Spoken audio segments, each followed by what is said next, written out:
Gwen Berry is already gearing up for a potential protest on the Olympic podium. She already made one political statement during trials by turning away from the American flag during the national anthem. Now, some pretty shocking tweets from the past show the Olympian made racist remarks about white and Asian people. There's one tweet from 2012 that says Mexicans just don't care about people. Another tweet, very disturbing, says shout out to all the females that gonna get drunk, get wrecked by 4 dudes, then cry rape this weekend. Steve, it's pretty shocking stuff.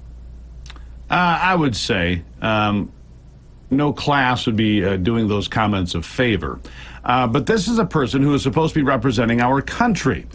Meanwhile, American sprinter Sha'Carri Richardson will not be allowed to compete at all after testing positive for marijuana use. She immediately apologized to her fans, took full responsibility for breaking the rules, and said, "I'm human." That came out the day before it was revealed. Our panel now, joining us now, the founder of the Patriot Academy, Rick Green, and award-winning author Richard Battle here with us. And gentlemen, I'm going to start with the marijuana offense. Listen, marijuana is legal in a lot of places. Everybody knows it, numbers of states.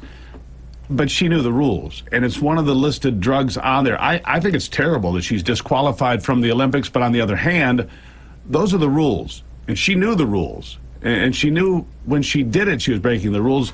Rick, let me start with you. What do you think? Yeah, Steve, I mean, look, it's a different world today than it was 20 years ago on the issue of marijuana, but it was the rule. Maybe her situation will move towards a change in that rule. We'll see. But I think you're right in what you said. At least she was humble about it. She admitted she was wrong. Look, that's the exact opposite of what we get with Berry. This is embarrassing. I mean, this is not what we want representing our nation. Frankly, I think Americans, let's put it bluntly, are sick and tired of spoiled athletes that do not respect the flag, that do not respect America. And it's one thing with professional sports where you can choose whether or not to buy the ticket. These athletes are representing our nation. If you don't love America and you don't want to represent America, move to some communist country that represents your values better and go play for them. Richard, I am not a fan of canceling people, but when you are representing the country and you're first of all, turning your back to the American flag, and then these horrendous messages come out from your Twitter account, this is potentially too much. Is there not a situation where code of conduct is not acceptable and you say to this person, I'm sorry, you've lost your chance at representing the United States of America? Well, my daughter just completed her collegiate athletic career, and starting in middle school, every year she had to sign a code of conduct to represent her school and community. And the U.S. Olympic Committee has a code of conduct also, which reflects the importance of not tarnishing the Olympic Committee or the country. And they definitely have violated, both of them have violated that in this situation. And it's only whether our leadership has the courage to enforce the rules that's in question. And to me, there should be no doubt that the rules should be enforced, because if they're not, they just encourage further misbehavior. Yeah, I think what's truly disappointing is the two women, ironically, white women who took first and second place in hammer throwing with Gwen Berry. We don't hear their names.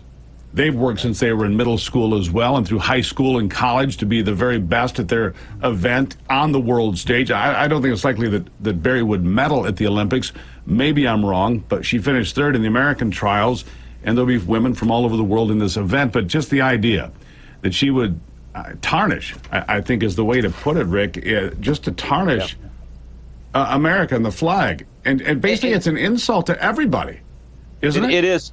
It is, Steve, and you're right. Deanna Price was first, and she proudly, carried the American flag around. I mean, that's the person we should be talking about. Let's remember, when we were all kids growing up watching the Olympics, and how many kids get their heroes from the Olympics. I mean, that's a big part of why we even participate in the program, is so our kids can see that and we get the stories. I mean, that's what we love about athletics, and I think we can get that with Deanna Price. We're not going to get that with Berry. We're going to get somebody that does nothing but speak ill of Americans, frankly, apparently of other races as well.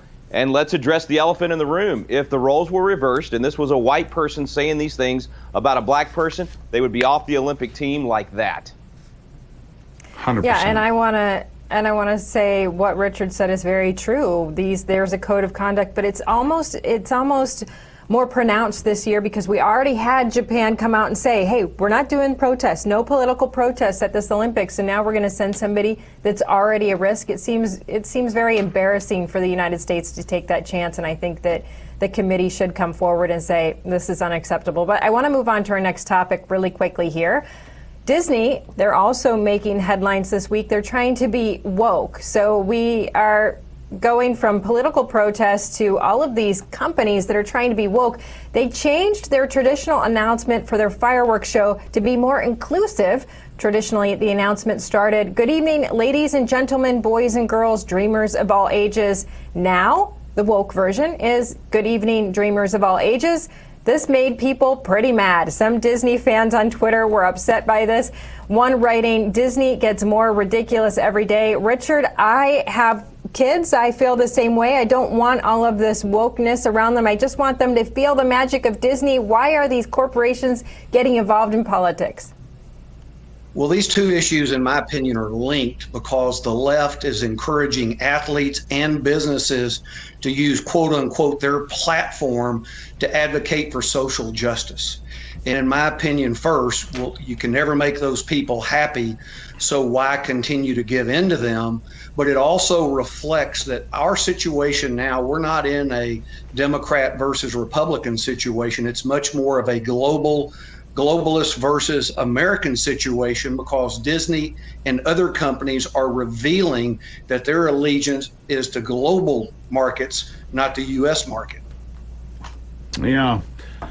Rick, I think they should ban the term Magic Kingdom because king denoting a man, I think that should be banned immediately because I personally am offended just hearing it. I mean, that's the road we're going down, isn't it? Oh, man, if it was just this one issue, right, at which I would say that they say they're being more inclusive, they're actually being exclusive with this general term. Now they're excluding boys and girls. But if it was this one thing, maybe you could give Disney a break. But they've been on this road for a while, this whole woke thing, the whole gender neutral characters now. I mean, is that what you want to put your kids in front of? I've been telling friends and family, stop giving Disney money. Tudor, I'm like you. I don't like canceling people over little things, but Disney has allowed their political agenda to now become this agenda that affects our children. And they've done that through movies for the last couple of decades. They've tried to do a leftist agenda through the movies. And Dennis Prager is right when he says the left destroys everything it touches. And now they're even destroying our beloved Disney. Yeah, it's really hard as a parent with many different television shows. You go out there. The new thing in these television shows for young kids is to make the adults in the show complete morons and the kids just run over them and get their way no matter what. It's really hard when you're a parent trying to find something decent to watch on TV these days. But we appreciate your opinions. Rick Green and Richard Battle, thank you so much for being here today. Thank you, guys. Thank you.